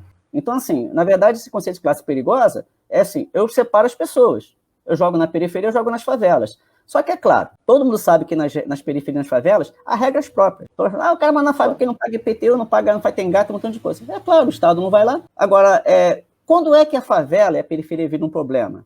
Quando as ações que acontecem na favela e na periferia extrapolam esse lugar. Enquanto as pessoas, entre aspas, estão se matando lá, as pessoas estão fazendo ilegalidade lá, o Estado finge que não vê. Agora, quando esses problemas saem de lá, por exemplo, quando roubam um carro numa rua perto de uma favela, né? Quando acontece, por exemplo, um assassinato, aí lembra que a favela é perigosa. Aí começa a ter soluções para a favela. E algumas delas são, assim, impressionantes. Tem gente, assim, que é inteligente, mas fala besteira, né? Eu me lembro uma vez que um arquiteto famosíssimo, Paulo Casé, foi assim, teve um tiroteio na Rocinha, claro, desceu o morro, os caras desceram o morro, pararam o carro, roubaram, foi assim, uma confusão danada. Na fuga, teve tiro, pegou acho que uma pessoa lá que estava passando. Aí, soluções para a Rocinha. Vamos pensar soluções para a Rocinha. Fala assim, a solução para a Rocinha é transformar a Rocinha num bairro de classe média. Aí eu falei assim, como é que você transforma um bairro de pobres em um bairro de classe média? Só tem 2 jeitos. 1, expulsa todos os pobres e coloca a classe média lá. 2, transforma todo mundo lá em classe média, ou seja, dá salário, educação, qualidade de vida para as pessoas. Não existe isso. Você não, assim, as pessoas estão ali pelas condições econômicas que elas estão e pelo papel dela no sistema. O único jeito de você mudar o conteúdo social de um bairro, ou é você tirando as pessoas e colocando outro grupo, ou então melhorando a qualidade de vida das pessoas. Claro que isso pode acontecer com o tempo, por exemplo. Às vezes, em bairros de pobres, por exemplo, Niterói era assim, Piratininga era um bairro de gente pobre, de pescadores. O mercado imobiliário foi entrando lá e foi substituindo os pobres de lá uma população rica. Isso demorou 10 anos, 20 anos. De um dia para o outro não tem como você fazer isso. A não ser que você derrube toda uma vila e construa um condomínio de luxo no dia seguinte. Se eu separei o pobre, ao separar o pobre, eu sei onde o pobre está. E assim, quando o pobre sai do seu lugar, eu estou vigiando. Por exemplo, você vem aqui na Zona Sul, vai no Rio de Janeiro, você tem policial em cada esquina. Eu, por exemplo, não tranquilamente, porque eu não tenho cara de bandido. Mas eu vejo a molecada passando assim, o meu filho, por exemplo, já é negro. O meu filho, quando vem aqui, ele vai a algum lugar, imediatamente já tem um policial olhando para ele, ver o que ele está fazendo. Porque ali não é o lugar dele. Então, você tem vigilância e controle nas áreas habitadas pela sociedade formal e você controla os morros através de várias estratégias, inclusive criação das UPPs, de DPOs e assim por diante. Ou seja, você está ali para quê? Não é para proteger a população local, é para proteger a população daqui de baixo e das pessoas que estão lá. Essa sempre foi a estratégia. Isso aqui, por exemplo, na Europa foi assim, nos Estados Unidos é assim. Né? Nos Estados Unidos você tem guetos, por exemplo, é coisa impressionante. Aqui no Brasil, se uma pessoa negra, né, fica rica, ela pode comprar um apartamento na Barra e morar no condomínio. Nos Estados Unidos, você nem pode fazer isso. Porque, assim, há um constrangimento, né? Há um certo constrangimento que, assim, o cara chega lá e não vai vender para você. E não é só ser negro não, tá, gente? A gente aqui, por exemplo, eu me lembro muito de Bacurau, aquela cena dos motociclistas, né? Que fala, a gente é do Sul, a gente é igual a vocês. Logo depois os caras matam a pessoa. Dê um spoiler. Nos Estados Unidos, se eu for morar nos Estados Unidos, eu lá não serei branco, lá eu serei um latino. Eu, assim, a não ser em áreas cosmopolitas, como em Nova York, eu posso achar. Agora, se eu chegar lá, naquela cidade do meio oeste, for tentar morar no bairro dos caras, eles não vão permitir. Ou vão permitir e vão ficar de olho em mim o ano inteiro. Em mim e nos meus filhos. E qualquer coisa errada que acontecer, é culpa de quem? É do latino que está ali. Então, assim, tem que tomar um certo cuidado, porque essa segregação no Brasil... Aí alguém fala, me pergunta aí, tem segregação racial no Brasil? O que está em azul, esses pontinhos azul, isso aí, por exemplo, é um dado, é um site que pegou, através do IBGE, os dados, que é o chamado Patadata. Ele pegou os dados e fez o seguinte, cada bolinha azul desse, é um pontinho, são milhões de pontinhos. É uma pessoa branca. Ok? O que está em marrom são pessoas pardas ou negras. Então, olha, por exemplo, ali na direção da Zona Sul, Copacabana e Ipanema Barra. Aí, exatamente, você está aqui. O cursorzinho aqui. Não, aí não, aí é a Cidade de Deus. Aqui, ó. Olha a Barra da Tijuca. Aqui, ó. Praticamente população majoritariamente branca. Agora, pega aqui em Belford Roxo. As pessoas majoritariamente negras. E aí, se você der um zoom, agora dá um zoom bem grande assim em Belford Roxo. Estão vendo a manchinha azul ali? Lá no canto superior esquerdo? Ali é o centro Nova Iguaçu. População majoritariamente branca, Quantos homicídios aconteceram aí? Agora, olha aqui, por exemplo, em Belford Roxo, onde a população é majoritariamente negra e parda. Aqui, ó, essa área aqui, ó, pessoal. Sim. Olha aqui o Chapadão. Quando você pega na Zona Sul, agora, olha a Barra da Tijuca. Olha a quantidade de homicídios. Aqui tá ótimo, ó. Mais um pouquinho. Olha aqui a Rocinha. Olha aqui, por exemplo, o Leblon, Ipanema. Não morreu ninguém no Leblon e Ipanema. Olha na Rocinha. Você vê aqui, ó, a manchinha. Sabe quem matou essas pessoas? Foi a polícia. A polícia não mata ninguém na parte de baixo. Agora, nos morros, isso assim, ó. Você pega, por exemplo, do Leblon para São Conrado para Rocinha. É só atravessar a rua. Lógico, São Conrado, a polícia não mata ninguém. Do outro lado, na Rocinha, mata um monte de gente. E quem é que mora na Rocinha? São negros e pardos. Então, a gente pode ver que a cor da pele determina onde moram as pessoas. Se você pegar esse mapa e botar junto o mapa de renda, vai dar exatamente a mesmíssima coisa. Né? Então, na verdade, no Rio de Janeiro, você tem, assim, nos bairros, por exemplo, da Zona Sul, lá da Barra da Tijuca, e assim, na Tijuca, e nos centros, por exemplo, no centro do Meia, no centro de Nova Iguaçu, centro de Campo Grande, centro de Caxias, centro de Niterói, você vai ter uma população majoritariamente branca. A partir dali, você tem um gradiente decrescente de renda, de escolaridade, de qualidade de vida, de esperança de vida e também, né, de perigo de morrer. Quem mora em Belford Roxo tem 10 vezes mais risco de morrer que quem mora, por exemplo, em Copacabana. Tanto morrer por parte de guerras civis, né, morrer num... Latrocínio é muito baixo no Rio de Janeiro, foram 70 em 10 anos. Assim, é muito pouco, né?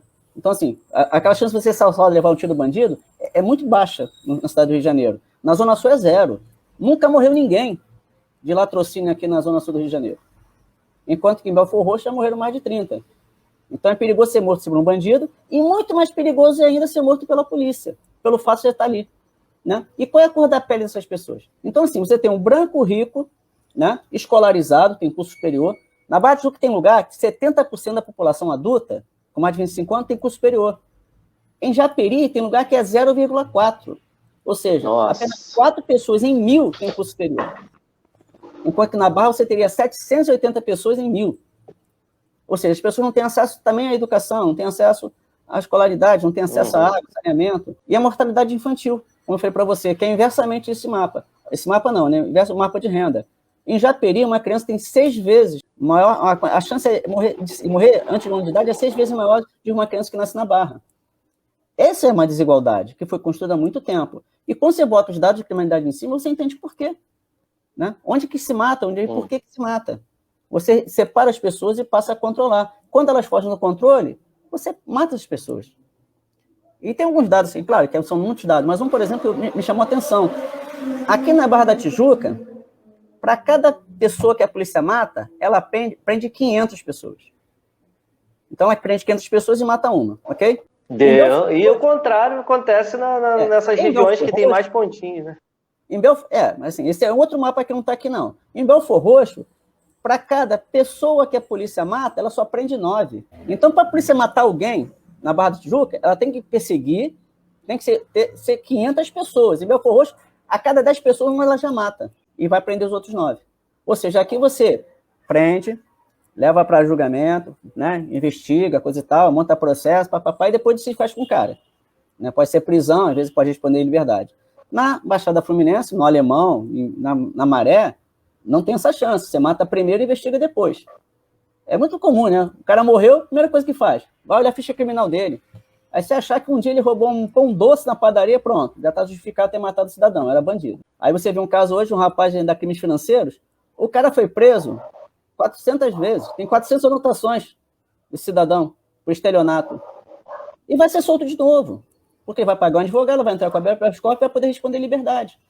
Esse cara cometeu 400 crimes. Agora, o crime de estelionato, ele é pior do que, por exemplo, entregar uma droga em troca de dinheiro para alguém? Ele é pior do que roubar, por exemplo, um tênis de alguém na rua? São perguntas que a gente pergunta. A moralização desse tipo de coisa, né? Sim. Qual o valor que você dá, por exemplo, em determinadas criminalidades? Certas coisas são punidas com a morte, outras não. Agora, o juiz é quem está ali na hora, né? Sim, é o tribunal de pequenas causas, né? O tribunal de rua. O cara ele é o cara que prende, é o cara que investiga, é o cara que julga, é o cara que cumpre a sentença. Isso em questão de segundos. Às vezes o garoto tá passando, o cara dá um gol, lá em Belford Roxo, né? Os meninos passaram de moto, o cara já virou e atirou. Eu duvido o guarda fazer isso na Barra da Tijuca. Passar alguém de moto e dar um tiro. Até porque pode ser um morador ilustre lá, que não usa nem capacete para andar de moto, que a gente sabe onde é. Aí tem um outro dado. Inclusive tem exemplo de político, né, presidente, de governador. Sim. Que... E a questão do tratamento, né? Por exemplo, lá no Jacarezinho, eles mataram 29 pessoas e apreenderam 6 fuzis. Não foi isso? Na Barra da Tijuca, não foi na Barra, acho que foi até no Encantado. Na casa de um amigo daquele cidadão que é acusado da morte de Marielle, aliás, ele é o assassino de Marielle, né, só não sabe quem mandou ele matar, pegaram 117 fuzis. Quantos tiros deram? Nenhum. Planejamento, né? Mas o plano é prender o cara e o fuzil. Na outra não é prender o cara, é matar o cara e se por um acaso não tiver fuzil, você pega. É diferente a perspectiva. Ou seja, 117 fuzis não levou e o cara tá respondendo em liberdade, tá? Agora. Tem muitas disparidades que não são bem exploradas nesse sentido, né? Por exemplo, a gente vê, às vezes, as pessoas sequeladamente defender certo tipo de política pública, né? E ainda dizerem que certo tipo de coisa é faxina, né? Agora, é como se fosse uma segmentação dessa faxina, você direciona, né? Um direcionamento dessa faxina através de pensamentos que geram desigualdade, né? É fruto de um processo que o acúmulo dessa grande desigualdade. E aí, tem mais mapas para a gente... Tem um monte de mapas aí. Você pode escolher, por exemplo, tem um das balas perdidas, que eu acho que é depois desse. Como é que você constrói essa imagem? Como é que você constrói a imagem do ódio ao outro? Tem um filme muito interessante, uma série muito interessante chamada Black Mirror. Você já ouviu falar? Nossa, já vejo Black Mirror. Um episódio chamado Reengenharia. É um dos mais fantásticos. É um soldado em que ele é chamado para matar os baratas, que são coisas monstruosas que estão aterrorizando a população. Quando ele chega lá, um deles, vou dar um spoiler, tá? Joga um facho de luz na cara dele. Aí depois, quando ele tira assim, ele olha de novo, ele não vê mais um monstro, ele vê uma pessoa. Aí ele descobre que, na verdade, aquele óculos emite para o cérebro dele uma visão daquela pessoa como um monstro. E aí justifica matar a pessoa. Quando ele vê que a pessoa eu lembro desse episódio, sim. Quando ele vê que a pessoa humana, ele hesita em matar. A nossa polícia e a nossa sociedade... Ela existe uma programação através da mídia, através, por exemplo, até da educação, de falsos trabalhos científicos, que vão desumanizar essas pessoas. Então, matar essas pessoas merecem a morte. Tem um caso no Nova Iguaçu, não sei se lembra, de um rapaz, um soldado do BOP que foi morto ali perto da Artipão, na verdade, em frente ao posto ali no viaduto. Bom, o caso é bem claro. Sim. O garoto saiu da festa, da balada, bateu com o carro, fugiu, o policial foi atrás dele, quando pegou ele chamou um cara que estava no posto, e o cara que estava no posto matou o policial. O policial se entregou, botou a arma no chão, o cara matou o cara assim mesmo. Na mesma semana, mataram um policial, uma PM, lá no Juramento, no morro desses aí. A polícia foi lá e matou 5. Aí esse meu amigo que é policial estava justificando entrar no morro e matar 5 pessoas. Porque, não, que mataram meu amigo, a gente foi lá, eu falei, bicho, por que então vocês não sobem aqui a rua, vai lá no condomínio e mata 5? Porque o menino tá lá. O menino que mandou matar o seu amigo policial tá lá em cima. Vai lá e mata 5, porra. Aí, não, mas não é assim. Eu falei, ué, mas não é assim, então como é que é? Você justifica matar 5 pessoas que você nem sabe se tiveram relação com a morte do seu amigo, e aqui que você sabe que o cara teve relação com a morte do seu amigo, e você não tem lá coragem de matar esse rapaz? Nem a família dele? É uma mentalidade que é formada em torno dessa perspectiva dele que ele está tomando. Por que não foi lá matar o garoto branco, mas pode matar 5 garotos pretos? De que ele nem sabe se tem responsabilidade na morte, mas se está lá no morro é culpado. Eu peguei o mapa de qualidade de vida, o famoso IDH, correto? Áreas em azuis são áreas onde as pessoas têm alta qualidade de vida, ou seja, tem boa renda, boa educação e boa saúde, ok?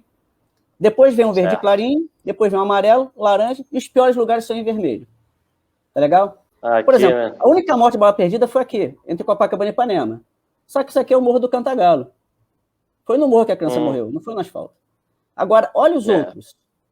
Todas as outras crianças que morreram, que é a bolinha preta, ou ficaram feridos, foram aonde? Em áreas de baixa qualidade de vida, áreas habitadas por pobre. Porque aqui na Barra, nessas áreas ricas, Tijuca, coisa e tal, a polícia, ela não troca tiro com bandidos.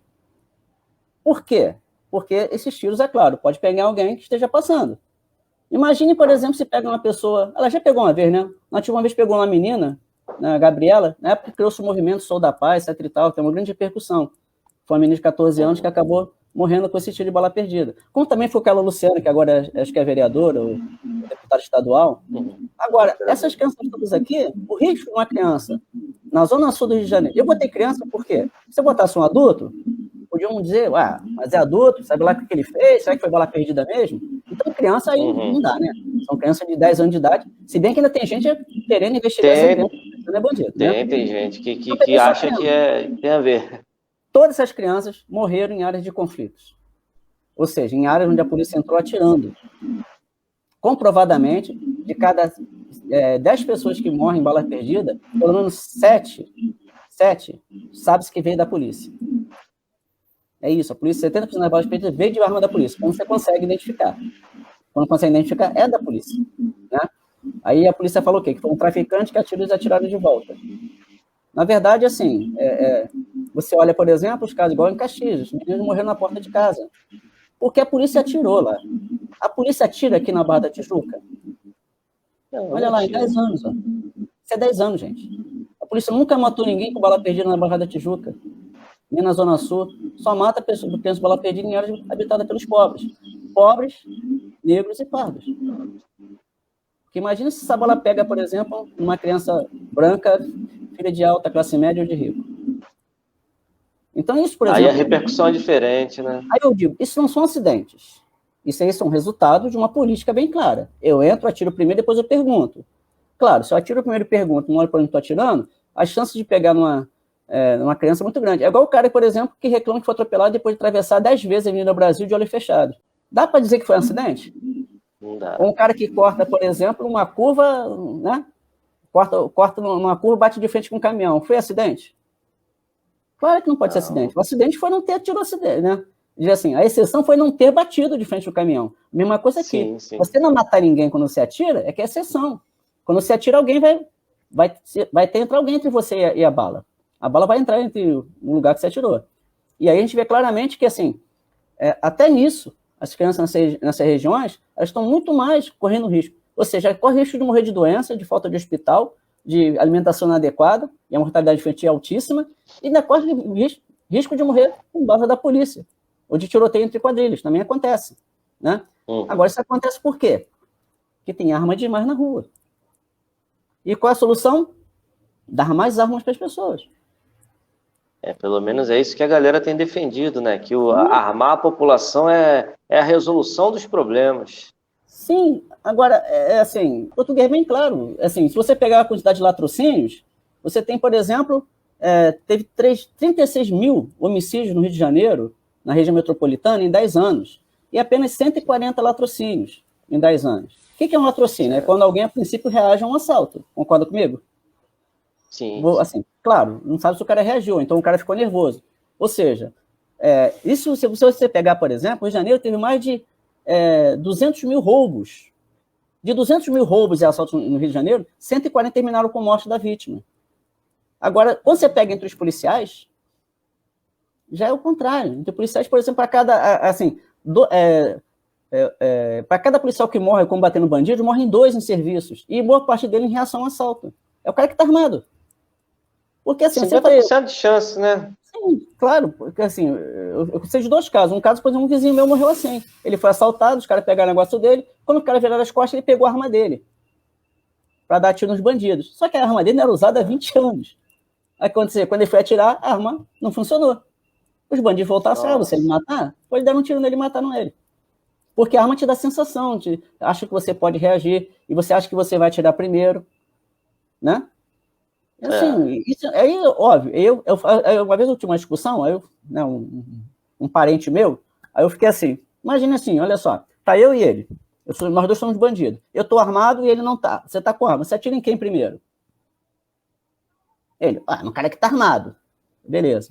Eu sou um bandido, tô assaltando você, tá você mais um, eu percebo que você tá armado, em quem eu atiro? Se o cara achar que você não tá armado, ele não vai atirar, a não ser os psicopatas, mas psicopata não adianta, né? É uma minoria. Independente disso, vai agredir, vai fazer poder, isso. Né? Mas, em geral, os psicopatas, assim, eles não saem pela rua assaltando e dando tiro, eles matam as pessoas de outro jeito. Né? Só ver os filmes aí sobre serial killer, você vai ver que o cara não usa arma na roupa para ficar matando as pessoas. Né? Então, assim, é uma coisa que até estatisticamente você consegue dizer pro cara. É muito mais perigoso você andar armado do que você andar desarmado. Você desarmado vai perder seu celular, vai perder seu dinheiro, seu carro. Você armado corre muito mais risco de perder a vida. Então, mas as pessoas sempre acham que elas vão estar armadas e que elas vão conseguir atirar primeiro. Né? É uma dedução de senso comum, né? De senso comum que as pessoas simplesmente negligenciam, né, as informações. Olha, tantas pessoas morreram tentando reagir. Tantas pessoas morreram por causa de portarem armas de fogo em determinadas circunstâncias. 200 mil roubos não acabaram em morte. Apenas 140 acabaram em morte. E de 140, metade foi a pessoa tentando reagir. Assim, é o que eu falo assim, o grande problema é como é que você consegue trazer isso para as pessoas, fazendo refletir sobre isso. Né? Para minimamente, assim, pensar assim, de maneira mais sistêmica e mais a longo prazo. Assim, alguns memes são ótimos, né? Quando o cara fala assim, você acha que vai acabar com o tráfico e a criminalidade quando matar o último bandido? O que acontece um questionamento, né? O que acontece? Você matou as pessoas lá no Jacarezinho, você matou 21. O que mudou no Jacarezinho? O Estado entrou lá?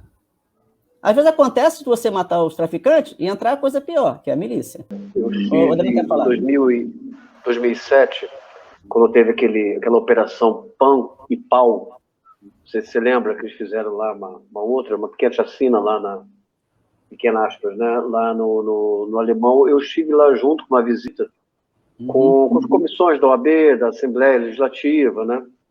Cerca de 4 dias, 3 dias depois, fora a gente vê a brutalidade, né? O uso de granadas dentro de casa, granadas de efeito moral, mas que criavam um estrago também físico, né? Porque jogava uma granada numa sala, em que era sala, cozinha, tudo junto, e quarto, tudo junto, né? Completamente normal a rotina do controle do narcotráfico no território. Passamos por barricadas, passamos por gente com fuzil, passamos por gente traficando de maneira completamente normal, entendeu? A gente já sabe dessa não eficácia da guerra às drogas. E o que eu acho relevante, gente, no seu mapeamento, né, principalmente que tem o foco também na Baixada Fluminense, como você bem falou logo no início, em 2007, quando a gente sistematizou a Concausa, por exemplo, uma dificuldade, isso também foi antes da implantação aqui do campus, né, do IM, da UFRJ, do UFRJ, da Rural aqui, antes da criação do CEDIM, entre outros, a gente praticamente não tinha dados da região. Talvez o único estudo, não é estudo, é o livro que virou o livro do Zé Cláudio Alves, né, do Chicão, que foi uma fonte quase única da gente. Havia pouquíssimo. Eu acho que a gente avançou bem. Então, eu acho assim, muito relevante esse mapeamento, somente desses últimos 10 anos, né? Porque a gente tem muita coisa aí, como o Peter falou, da larga ocupação da Baixada da década de 40 até a década de 1970 e as consequências disso, os conflitos sociais, né, da década de 80, o aumento da guerra das drogas, a corrida armamentista e controle territorial da década de 90. Deve saber, a instituição acompanha de muito perto as pessoas, né, os familiares da chacina da Baixada, que é a maior do Estado, né? É triste ostentar isso, é a maior do Estado, e a situação foi uma situação tão absurda, né, que aconteceu, né, dos policiais passarem abordando qualquer pessoa e assassinando qualquer pessoa, crianças, inclusive.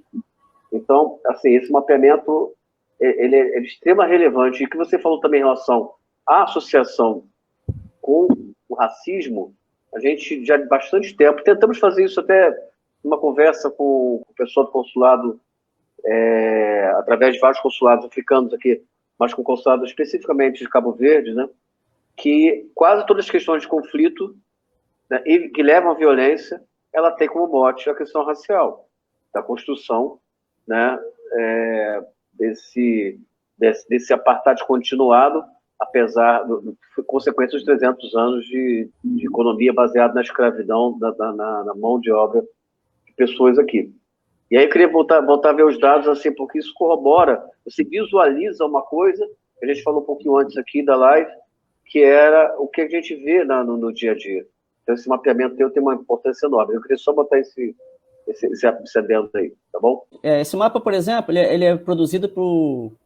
Tem algumas ONGs que fazem isso. Esse aqui, por exemplo, peguei lá do Núcleo de Estudo da Violência da USP, baseado, por exemplo, na divisão territorial. O que está em azul é a área dominada pela milícia.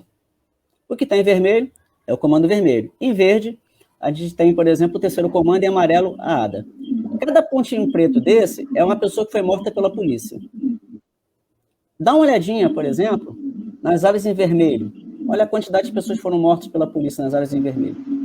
Agora, olha, por exemplo, nas áreas em azul. Aqui em Jacarepaguá. Olha aqui na Rocinha, por exemplo. E as áreas em branco são áreas onde há um domínio específico.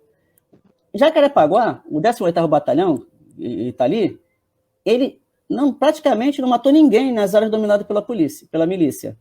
Mas na área, por exemplo, da Cidade de Deus, a quantidade de mortos é imensa. Como é, por exemplo, lá no Chapadão, como é no Alemão, como é, por exemplo, na Maré. Uhum. Nas áreas de milícia, até parafraseando aquele deputado que falou do Paulo Guedes, que ele era uma tchutchuca com os banqueiros e um tigrão com os servidores públicos. É isso. A polícia é uma tchutchuca nas áreas de milícia.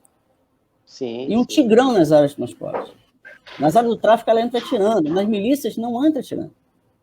Isso são 10 anos. Então, na verdade, assim, por que, por exemplo, aí eu pergunto, a milícia não é crime? É ou não é? Primeira coisa que tem que decidir. A milícia é crime ou não? Um crime. É crime, são criminosos. Como é que se trata criminoso? Se a gente tem leis direcionadas a certo tipo de conduta, né? Se há uma conduta tem que ser cumprido aquilo. Acaba que acontecendo o quê? A execução de crimes que determinadas pessoas, determinadas entidades governamentais ou políticas determinam que aquilo é ou não moralmente aceito, né? E o Facebook tem uma coisa interessante, porque é o seguinte, no Facebook estava lá assim, né, nesses bate-papo lá, só aquela discussão de Jacarezinho, aí na mesma época, no mesmo dia, teve uma operação lá na região da milícia, em que não morreu ninguém, prenderam as pessoas. Aí o cara assim, mas também a milícia não atira na polícia, e no tráfico atira. Eu falei, vem cá, como é que a milícia tem um poder numa área e ela consegue expulsar traficantes? É pedindo com licença, por favor? Os traficantes uma ilusão, né? Pesado, como é que a milícia consegue conquistar esses territórios? Com pistolas? Com revólver? Então a milícia tem fuzis. Agora, por que a milícia não atira na polícia? É isso que tem que ser investigado. Eu tenho uma opinião. Né? E alguns dados comprovam isso. A quantidade de policiais que já foram presos, condenados e julgados por associação à milícia é imensa. Então, toda vez que se faz uma operação, o cara sabe que a polícia vem, ninguém vai esperar a polícia com um fuzil para dar tiro neles. Né? É bem claro. Agora, no tráfico, não. A polícia entra atirando. Porque, assim, de novo, eu pergunto, como é que a milícia consegue estabelecer territórios ocupados pelo tráfico sem armamento pesado? E aí que você, quando olha, a apreensão de fuzis na área de tráfico é imensa. Na área de milícia, não tem fuzil apreendido. Como é que você não tem fuzil apreendido na área de milícia? Como é que a milícia mantém um poder numa área violenta do Rio de Janeiro, com traficantes armados até os dentes? Ela consegue manter ali sem armas pesadas? Ah, ela tem armas pesadas, então, não tem? Então, por que não consegue apreender um fuzil, um mísero fuzilzinho, numa área de milícia? Me explica. Olha aqui a Cidade de Deus. Cheio de fuzil lá dentro, correto? Como é que a Cidade de Deus consegue, por exemplo, por que os traficantes da Cidade de Deus não dominam toda essa região se eles têm muito armamento mais pesado? Por que a milícia consegue cercar a Cidade de Deus? É acordo? Não me ataca aqui não, né? Ou seja, por que os traficantes da Cidade de Deus não conseguem dominar as áreas da milícia? Só tem uma coisa plausível, a milícia está tão armada quanto o tráfico. Exatamente. Então, por que a milícia não tem seus fuzis apreendidos? Por que a polícia não consegue apreender um mísero fuzil na área da milícia? Ou, assim, meia dúzia. Campo Grande, por exemplo, tem uma população do tamanho de Belfor Roxo. A polícia só matou 9 pessoas lá. A média é 5 por ano. Em 2020 matou mais 9. Enquanto que em Belfor Roxo, cada policial que morreu matou 290... Para cada policial morto em Belfor Roxo, matou-se 257 civis. É perigoso ser policial em Belfor Roxo? É isso. Porque assim, qual a desculpa? Eu matei o bandido porque o bandido matou o policial, não foi? Não foi desculpa lá no Jacarezinho? Em Belfor Roxo, para cada policial morto, e foram 2 policiais mortos em 10 anos somente. Somente 2 policiais morreram em serviço em Belfor Roxo nos últimos 10 anos. E a polícia matou 540 pessoas. Ou seja, para cada policial morto, ela matou 257 pessoas. Enquanto em Campo Grande, não matou 9 pessoas. Por que a polícia não mata a gente em Campo Grande e mata em Belfor Roxo? É só ver, olha a cor de Campo Grande. É toda azul da milícia. Agora bota lá em Belfor Roxo. Baixa um pouquinho aí. Não precisa não, é só olhar aqui no alemão ali, nas áreas em vermelho. Belfor Roxo só tem uma pequena área que agora está controle da milícia. Agora a maior parte, por exemplo, está sob o controle do tráfico. É onde tem uma quantidade de mortos. É só olha ali, ó. Na área da milícia quase não tem mortos. E os que tem aí, como são 10 anos, provavelmente foi a época de tráfico. Essas mortes podem ter sido a época que o tráfico estava lá. Então você tem uma política clara de, com o tráfico eu acho de um jeito. E com a milícia eu vou agir de outro jeito. E com os cidadãos, por exemplo, da área inclusiva, da sociedade inclusiva, lá em Copacabana, Ipanema, centro de Nova Iguaçu, eu não vou nem pensar em entrar atirando. A polícia acho que em 10 anos, ela matou 2 pessoas na delegacia de Nova Iguaçu ali. Olha os pontinhos ali, ó. Se você pegar, por exemplo, é onde? É lá, mais no lado da Alvorada, lá do Moquetá, Rancho Novo. Na área central, do outro lado, né? Do outro lado que a gente conhece, Nova Iguaçu, nunca matou ninguém. Lá, se aparece alguém assaltando, roubando, ela é preso. Pode até desaparecer e aparecer morto em outro lugar, mas lá não. Porque o risco de você dar um tiro ali, por exemplo, nas ruas da... Imagine você entrar atirando, por exemplo, ali onde tem um psicopasta, né? A polícia perseguindo um bandido, ela tira ali um psicopasta de noite. Qual a chance de pegar em alguém? E esse alguém significativo, né? Alguém que tem amigos, que tem parente rico, importante. Então ela não atira. Conhece algum político? Não precisa muito não, por exemplo. Se uma hora dessa pega uma pessoa como eu, vai ter uma repercussão muito grande. Porque eu sou uma pessoa conhecida, né? Eu tenho amigos, coisa e tal, vai todo mundo perguntar, mataram o professor, coisa e tal, né?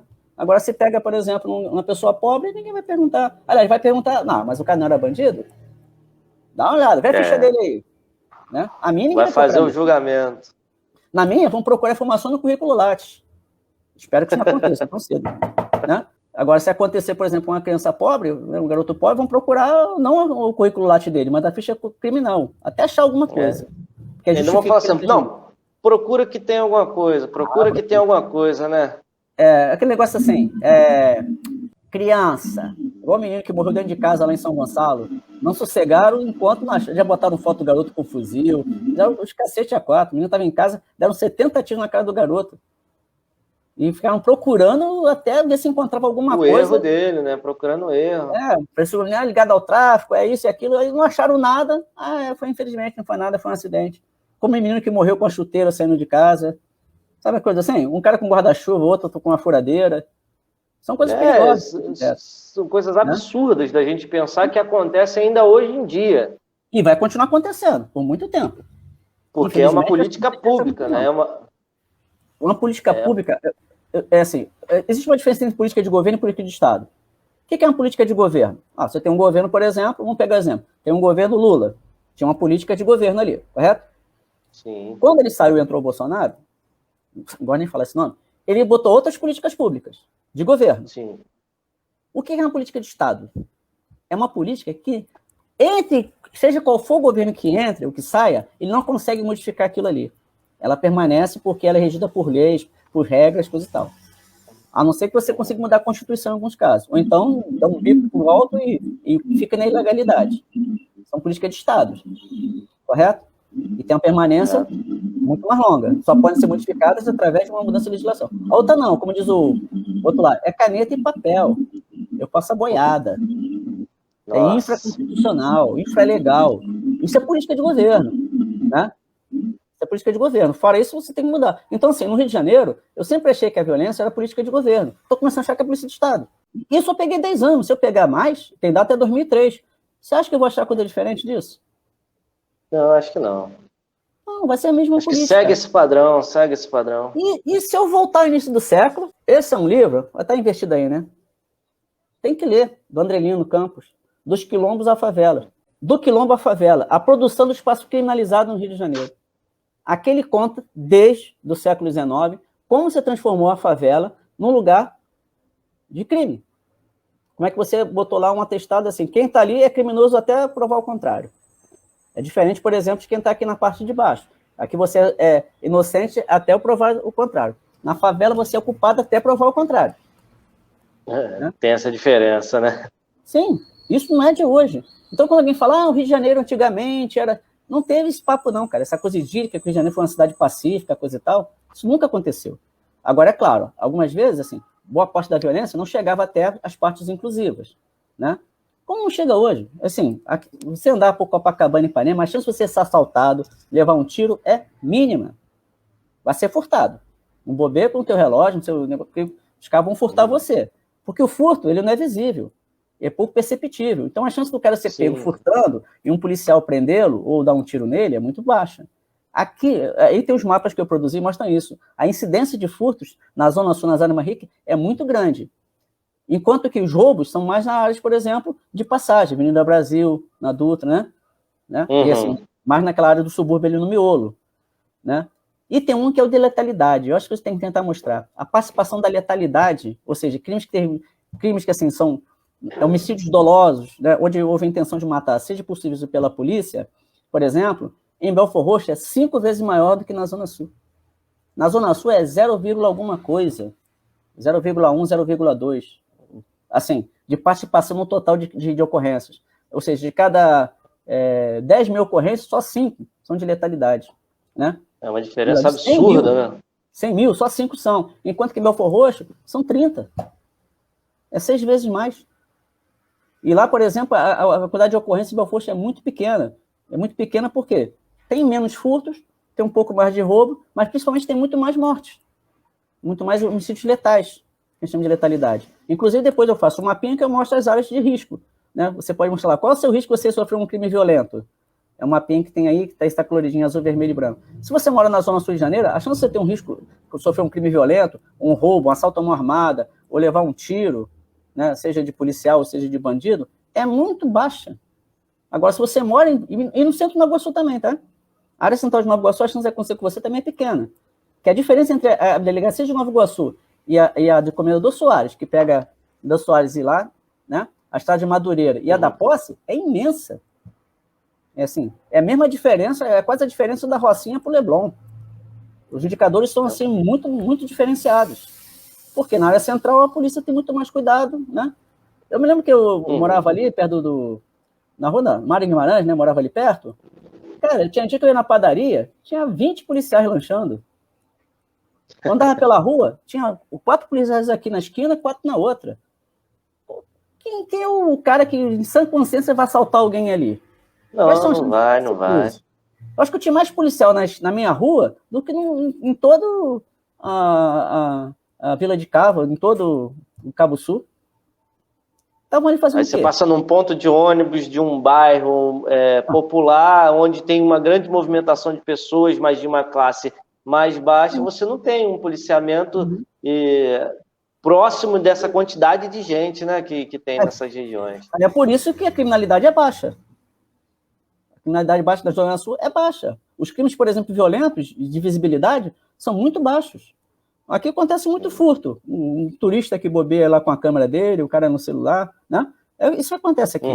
Agora, o cara vem com um revólver e apontar para você, é muito difícil acontecer nessas áreas, porque ele sabe que o risco é muito grande. Vai ter policiais por perto, a chance dele ser visto e ser preso é muito maior. Agora, num lugar que você tem um policial para 1.800 habitantes, como é que você vai tomar conta de alguém? Só vai tomar conta com o cara não atacar as pessoas, né, que estão passando de carro pela duta, né, ou então são pessoas de classe média. O lema da PM é servir e proteger. A pergunta é, servir e proteger quem? Quem, né? Essa é a nossa grande dúvida. Servir a e de quem? Proteger, né? Quem? De quem? A quem a polícia protege? E protege de quem? Essa é uma questão, por exemplo, que assim, eu acho que o meu esforço nesse mapa, assim, como eu falei para vocês no começo, né? As estatísticas você pode falsificar, dá muito trabalho, mas pode manipular. E pode manipular para o bem. Ou seja, na verdade, eu não inventei dado nenhum. Todos esses dados que estão aí são dados lá. Aí, assim, mas quando você vai lá no mapa oficial da polícia, eles fazem de um jeito que você não consegue perceber essa diferença. É assim, que a maneira de tratar aqueles dados é diferente, né? Os cortes, as classes. Por exemplo, se você bota assim, uma classe de 1 a 500, 2 e 499 estão na mesma faixa. Quando você cria 5 faixas, de 0 a 100, de 100 a 200, de 200 a 500, aí você consegue perceber a diferença. Sim. Entendeu? Aí você vai ver que uma coisa é de 0 a 50, outra coisa é de 450 a 500. E lá o problema do site deles é assim, você tem muito pouca margem de manobra, né, para ter esse intervalo de classe. Aí quando você olha o mapa, por exemplo, de criminalidade, ele fica muito homogêneo, parece que não tem diferença entre os lugares. Só que quando você investiga por dentro, muda as classes, né, e assim, falando aqui, estava falando sobre tecnologias, né, eu uso programas gratuitos, eu não compro programas, eu não sei o Windows, né, que eu tenho que comprar, eu fico usando programas, todos os mapas que eu fiz aí, usando programas de softwares gratuitos, que é o QuantumGIS, que é uma beleza, ele pega um mapa aqui, uma tabela aqui, joga lá e pinta de corzinha diferente, não gostou da cor, ele faz outra, é uma maravilha. Você estava tendo ideia? Eu estava dando com dados de 2.230 unidades. Como é que eu ia pintar um por um? Antigamente na faculdade eu pintava, na mão. Aí depois chegava a pessoa, não gostei da cor, faz de novo. Porra. Os pontinhos, eu me lembro. Sacanagem. Os pontinhos. Era com uma canetinha nanquim. Aí eu tinha que pintar num papel vegetal. Porque a metodologia que você usa é clara, né? Você fala no seu trabalho, e a galera que está assistindo a gente aí, que está acompanhando durante esse período, talvez quem vai assistir depois essa live, quem vai assistir no meu YouTube, no YouTube da Concausa, né? Vocês vão poder se orientar, também. Te agradecer, né? Essa disponibilidade de estar aqui com a gente, de estar apresentando esse trabalho que é de extrema importância, né, para a história, para a geografia, para as ciências sociais, para a análise de causa, né, de tudo isso que a gente tem visto acontecer na Baixada Fluminense e no nosso Rio de Janeiro. E esse tipo de interação com tudo tão longo que você fez, com uma análise de dados tão longos, né, ela deve ser popularizada, e um dos motivos dessa live é popularizar esse conhecimento que, particularmente, eu tive a partir do acesso, né, acadêmico às suas palestras, aos seus trabalhos, mas a maioria das pessoas que estão nos assistindo, né, ou que assistiram um pedaço, elas não têm um acesso tão direto a todas essas informações. Então, desculpa, as pessoas já não vão poder dar, porque elas vão ter acesso a esse livro de maneira gratuita, né, e vão poder utilizar esse material, tanto a galera que está no meio acadêmico, que vai se utilizar desse material para a produção intelectual de assuntos ligados à Baixada, né? Tanto quanto as políticas públicas que por acaso tiverem acesso a esse vídeo, né? Utilizarem dessas fontes para entender como as políticas têm sido direcionadas para determinadas regiões, para determinados segmentos sociais, para determinadas classes, como que a mortalidade infantil tem se distribuído a partir dessa violência urbana, né? Como esses inchaços urbanos eles promovem certas desigualdades, como a alocação de determinados grupos, né, políticos a partir de emancipações das cidades da Baixada, organizaram uma estrutura de desigualdade social, né? Tudo isso a gente encontra brechas no seu trabalho que vão dar esse acréscimo a essas dúvidas que as pessoas... Brechas não, né? Encontram uma base, uma base, né? E as pessoas que têm a brecha no conhecimento vão poder encaixar essas novas pesquisas que você está fazendo. Esses seus dados, cara, a gente tem como planejamento na instituição tentar forçar algumas políticas públicas. Há pouco tempo a gente teve adiado, mas vamos retornar adiado por conta do agravamento da pandemia. Nós teremos uma audiência pública em Queimados para discutir exatamente políticas públicas municipais de redução de violência, né? E aí, quando eu fui pesquisar dados, a gente não conseguiu dados muito... eu não tive facilidade de encontrar esses dados para que eles fossem exemplificados de maneira simples. Também não adianta você fazer, né? Para que houvesse o extrato daquela... Olha, a situação é essa aqui, tal conjuntura. O município tem a responsabilidade e tem o poder de desmontar esses aspirais de violência, de desmontar essa cultura de violência. Ah, mas não é atribuição do município a segurança pública. É sim, está na Constituição, mas não do enfrentamento. É da desconstrução das dinâmicas que levam à violência. Aí a zero dela é a desigualdade, você colocou de maneira brilhante no teu estudo. Levar esse debate para as câmaras municipais, para a Assembleia Legislativa do Rio de Janeiro, para outras entidades aqui da região. Isso tudo a gente tem como se articular institucionalmente, né? Então, muito obrigado mais uma vez. O grande problema, e isso é uma coisa que a gente tem, é que a gente tem, por exemplo, produção de ciência, mas como é que isso chega à população como um todo, né? Eu acho que o mapa, eu estava discutindo com minha filha, uma vez eu dei uma palestra lá dentro do Babi, lá em Belfor Roxo, né, sobre desigualdade, foram meus primeiros trabalhos. Eu mostrei os mapas, as pessoas ficavam assim, a plateia entendeu aquilo ali. Falou, vocês estão aqui, estão vendo aqui? Tá vendo porque é clarinho? É porque a renda aqui é baixa. Olha esse lugar aqui como é muito escuro. É porque a renda é alta. Olha quantas. E na época, assim, era 36 vezes mais. A renda baixa era 36 vezes maior do que onde ela morava. Aí as pessoas entendem por que aquilo ali. Aí quando mostra a mortalidade infantil, aí você vê que as pessoas estão alijadas, né, de serviço. Os mapas conseguem fazer isso. Claro, eles sozinhos não são suficientes, mas se você trabalhar, faz isso. Então, assim que ele estiver pronto, né, dar aquela rematada final, fala assim, agora dá. Né? Eu devo promover uma live, né, com o pessoal do CEDIM, né, lá por volta de 10 de junho, e eu vou disponibilizar esse link, vou encher o saco de todo mundo, mandar pelo Zap, vou mandar pelo Facebook, e vou obrigar as pessoas a fazer aquela corrente. Se não mandar para 20 pessoas, você nunca mais vai conseguir tomar uma cerveja. Né? E tentar ver... Eu também vou promover o máximo possível. Aqui, uma frase ótima do meu professor, Rui Moreira, ele falou, os dados não são dados, eles são produzidos. E são produzidos com uma determinada lógica. Quando você vê lá 500 mortes em Belfor Roxo e zero em Copacabana, tem uma produção por trás disso. Isso não é simplesmente, porque em Copacabana é mais fresco, né, tá na beira do mar, então ninguém mata porque está feliz estar na beira do mar. Não é isso. Não dá para você ficar inventando teorias, né? Você tem que pegar e analisar um processo que levou até aquilo ali, para ver essa diferença. E eu acho que a ideia desse trabalho é essa. É com muita alegria que a gente recebe essas informações, essa sistematização desses dados que você conseguiu compor na sua pesquisa. Mais uma vez, eu queria agradecer a galera que esteve presente aqui. Galera, um abraço. A gente se encontra aí na próxima live, na semana que vem, na quinta-feira que vem, falando sobre a emancipação de Japeri, tá, galera? Então, a gente se encontra aí na quinta-feira que vem. Um abraço. Até mais.